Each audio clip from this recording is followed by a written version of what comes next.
It's called Flowers. You are listening to Group Chat. This is Mobeen Azhar. We are at the start, pretty much, of Men's Mental Health Awareness Week. Can't get my words out. Men's Mental Health Awareness Week. There, I got it right. It's an important week. It's an important week for conversations. It's an important week for men to be able to express themselves. Mental health is a subject we've come back to a lot on this show over the months, over the years, because it's important, and also it's really important to instigate a conversation. It's something that I think men generally are not great at speaking about how they feel and about their mental health. I would argue, and this is anecdotal, that there are cultural aspects in particular communities. I would say in the Desi community, we are quite patriarchal and prescriptive about what a man is and what a man should talk about and act like and behave like. But of course, mental health does not discriminate. So no matter where you're from and how much privilege you have and what race you are and how much money you have, you can have mental health problems and you might need some support. So tonight's show is all about having a conversation, and you can get involved. 81869 is the number to text. You can tweet at BBC Asian Network. I think I've got Super Joshi on the line. Super Joshi, welcome. How are you doing? I'm good, thank you. Yeah, thanks for having me. It's really good to have you with us. I think we've played a couple of your tunes on the show. Where in the world are you right now? West London, near Wembley. Near Wembley, very good. And have you? Is it a lovely night out your window? Can you see anything out your window? Yeah, it's just beautiful. It's trees and a nice warm sky. Very good. I like the summer, so I'm happy. Yes, I like the humidity. I wish there was a window in my studio right now, but there isn't. But don't worry, I'll get some fresh air later. We've got Richard on the line as well. Richard, welcome. How are you doing? I'm amazing. Yeah, how you doing? I'm really good. Where in the world are you, and what can you see out your window? Okay, well, at the moment I can see some wooden blinds, and I can see some trees and sort of like some cars and so on. Yes. I'm in a place called sunny Walthamstow. Ah, Walthamstow. You're an East Ender. Way out.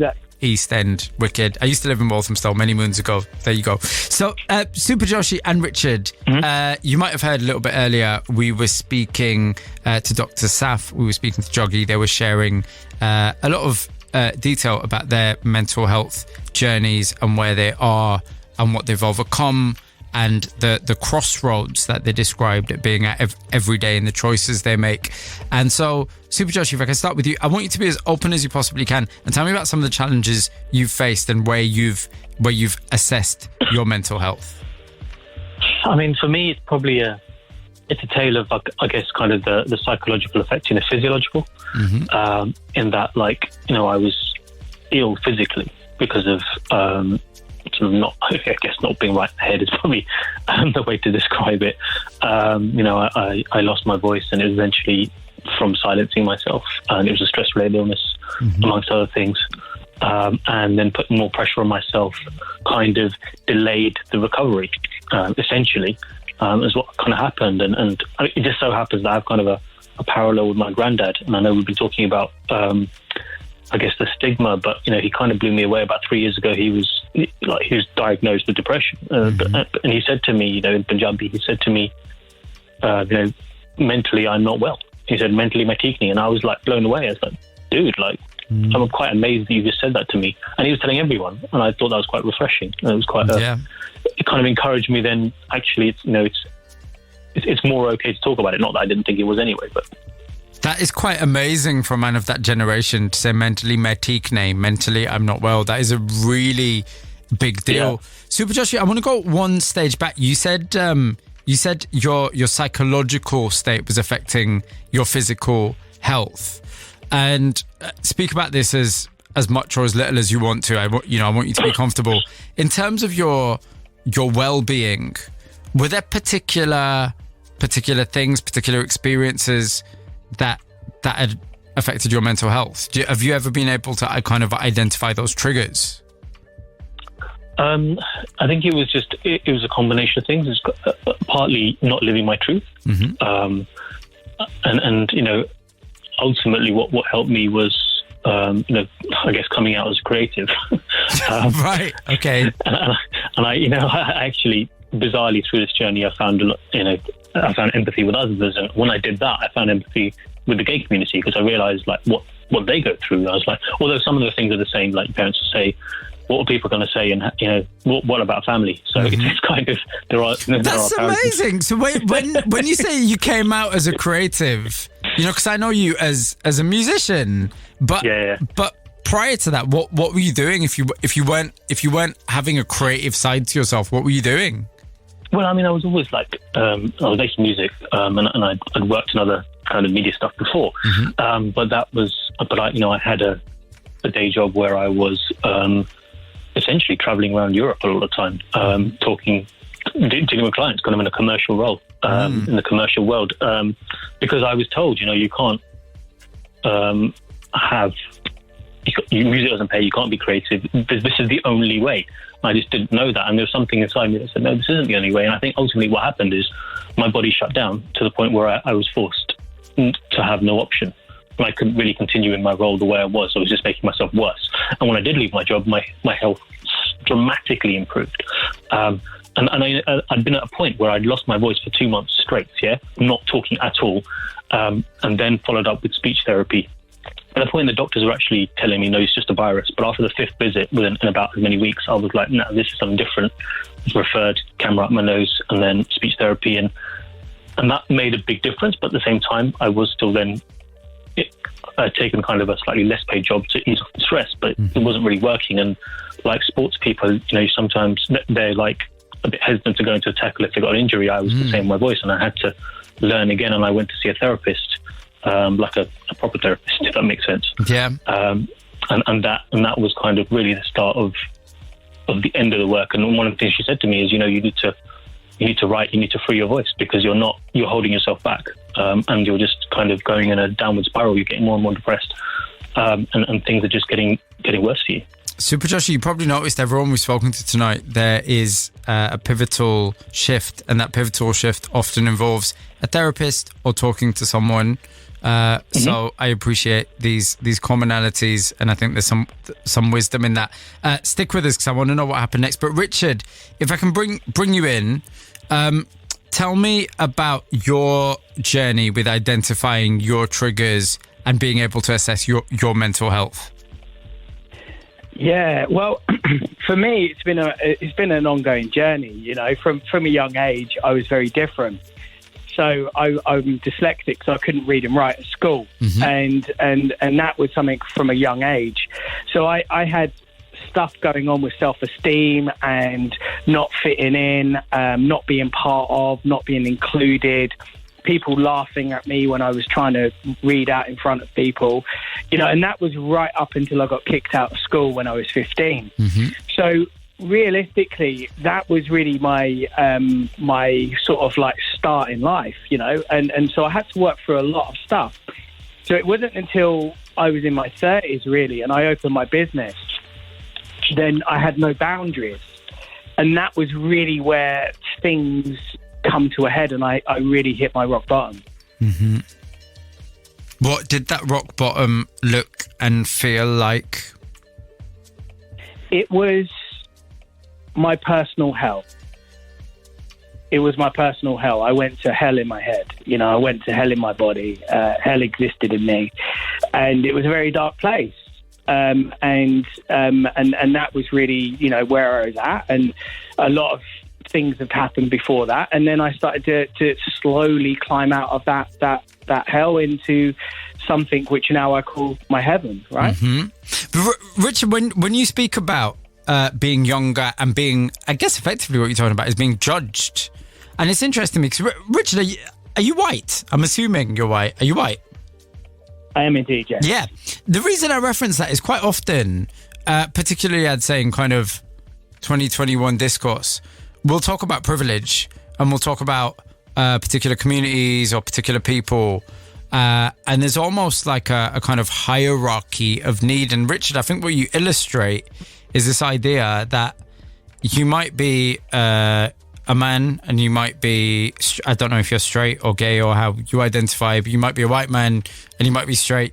that doesn't mean you're going to have an easy life. It absolutely doesn't. And it is very difficult, and I'd say very dangerous actually, to pass judgment on someone and pass judgment on someone's where they've come from and how easy or difficult their life has been. And I think you're probably an embodiment of that, because when a lot of people talk about prejudice or feeling judged, they'll talk about it because of, and rightly so, they'll talk about it because of their race or their sexuality or their gender. And I want to know, for you, what was that based on? Was it a class thing? Like, what was it? Or was it to do with, as you said, you were dyslexic? Was it to do with that? Well, it's to do with lots of different things.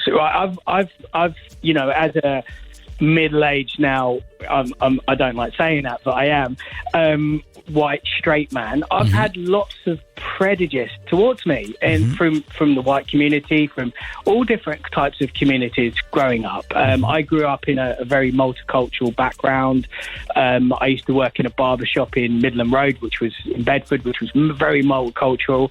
And I went through lots of different things, and I experienced lots of different judgments and you know, discrimination and all sorts of stuff, and even by my peers who I knew for 6 or 7 years, you know, because I didn't go to a certain private school, or I didn't go to, you know, I didn't fit in with these people. Even though I'd started my business and done all this stuff, I was still segregated as being different. Yeah. So I've gone through all of that as well. It's a very common thing that I identify with people, and I think, well, I experienced this too. I think you're spot on, Richard. And I think one of the big themes that comes out of this evening, and it comes out whenever we do these shows actually, is the power of being able to have a conversation and to move away from that surface level judgment and actually understand a person. Now, Richard, I know a lot of your work now is about encouraging people to actually speak, and you do that within the context of the barbershop. Tell me about that. Yeah, well, I've been a barber from the age of 12, sweeping the floors, right? You know, and I've worked all my life in this experience of being around men and talking to men and so on. So it's quite natural for a man to open up to his barber. And because you don't know them, or they don't know your wife or your life or your friends at work, they feel that they can open up and talk to you. So for the years where I was a barber and serving clients, basically I used to have some amazing relationships with people, and people used to open up to me, and I had a very, towards the end of my barbering career, high level net worth, very famous, you know, wealthy people. I didn't start there, but that's where I ended my barbering career. And a lot of these people would open up to me and tell me stuff what they wouldn't tell anyone else. And they used to share these secrets and all this kind of stuff. And, you know, safe to say to all them people, what's ever said in a barbershop stays in a barbershop. So they really, really trusted you. I mean, you make it sound like therapy, really. I mean, do you think that's part of it, even if it wasn't intentional? Just a space in which people can vocalize. Does it end up being a massive release? Well, you think about it, like, you know, most men who have hair go to have their hair cut. So they sit there for half an hour and you've got this void, and people start to open up, you know, talk. Some people talk, some people don't. But most of the people you strike that rapport with, they open up. So, yeah, I think it's part of that therapy and part of that, you know, sort of communication and building rapport with people. And I used to do that, and I used to have some amazing relationships with people for many, many years, and I'm still very fond of now. So once we started getting into the mental health aspect, it was really a natural progression into that. Yeah, I can completely see that. Super Josh, do you, when you think about this particular period of crisis that you went through, did you have someone who you were expressing yourself to? Did you have that kind of outlet? Not really, because no one really understood what I was going through, and I would argue that I'm still kind of, every day is a work in progress, right? Because there's still kind of, if I can use this word flippantly, PTSD. I know people go through a lot worse stuff, but yeah, I kind of withdrew because I wasn't really able to talk to as many people, and I'm only now kind of coming out my shell again. Actually, I withdrew to myself and from my friends, personal family relationships, even romantic relationships. I all kind of struggled as a result of it, and so you do kind of become more isolated. I mean, I suppose the bonus of that is I kind of learned to deal with myself, learned my head better, and learned to cope with my own company, which I found now that people in the pandemic have really struggled with. So, I mean, I think that's the silver lining for me. There was something there. I just want to go back a stage, though. So when you talk about not being able to have that conversation because no one really understood what you were going through, there is, if someone was to be kind of a bit callous about it, they'd say, well, they weren't going to know because you needed to tell them. And I'm sensing that perhaps you not being able to express yourself was motivated by fear. And I'm saying that through personal experience. I will say there's been times where I've wanted to say something, but I've been scared of judgment. That's just my experience. For you, Super Joshi, was it about fear of judgment? Why were you not able to express yourself? I was talking about when I was physically unable to. I was talking about that bit. Right. But if you were talking about before that, exactly before that. So in the periods where you weren't able to express your desires to be creative, you described coming out as a creative later. When you couldn't have those conversations, aside from the physicality, what about the psychology of it? Was it because of fear of judgment, or what was the issue? Yeah, fear of judgment, things you kind of learn and have to unlearn. There's, I guess, maybe you kind of taught to be obedient brown boys or whatever. I wasn't particularly rebellious, and just kind of just not answering back, I suppose. And now I'm a bit more free with my opinions. Yeah, basically. That's a good place to be. Richard, do you think you had a fear of being judged by people, and kind of how did you get to the point where you can speak on national radio and share some quite intimate details? Yeah, I think after a while, right? For me, it's about a situation where you it's about helping others, right? And I was sitting there with Prince William, one of the highlights of my career. And sorry to name drop, but it's true. Go for it. And we were in Paddington, and in my business, and it's one of the stores based in Paddington, and we had this mental health awareness day in 2019, and it was an epic day. And I was sitting there, I was listening to Prince William in my store with a group of other men. And I'm just really curious, Rich. What is the store? What is the business? It's called Pall Mall Barbers. So it's a barber shop, but do you still do the barbering? No, I've stepped back now, and I'm a CEO and sort of ambassador for the business. Yes. I still own it and so on. But we have 6 stores in London and 1 in Fifth Avenue in New York. Amazing. So you're sitting there with Prince William. We're sitting there with Prince William. I'm just sort of like, I'm standing actually, they're sitting. And Prince William starts talking about his struggles with mental health and the situation with his mum passing away and all these things, what happened, this life of hate, online hate, and things about, welcome to his world, because every day he gets that and he has these threats and all this kind of stuff. And I was sitting there and he opened up and I thought, you know what, if it's all right for him to open up, it's all right for me to open up. And I think the key to a lot of things is really about, if you're honest from your soul to people, you give them the opportunity to be honest to you. And you lead by example. And I think it's a very powerful thing, because people start talking back to you and saying, oh yeah, I had this issue, or I had this sort of issue. I had a situation in November recently where I found a lot of online hate around me. And that was probably one of the darkest places I went for years, and I pulled myself out of it. And the reason why I'd done that is because I spoke to my parents, I spoke to people around me, I spoke to my sister, I spoke to some friends, and I put the right actions in and slowly started to pull myself, back to being normal. And I think this is a really powerful thing.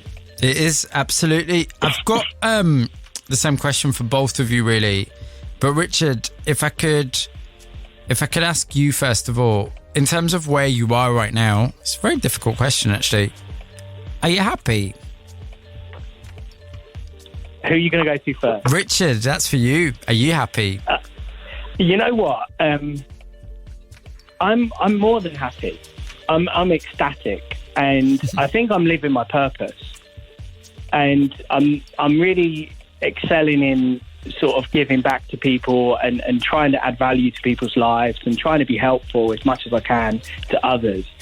And I think that once you find that purpose and you're on the right path, I think you feel fulfilled, and nothing else can give you that. Nothing material, nothing ever can give you that feeling where you're actually fulfilling your purpose. That is really brilliant.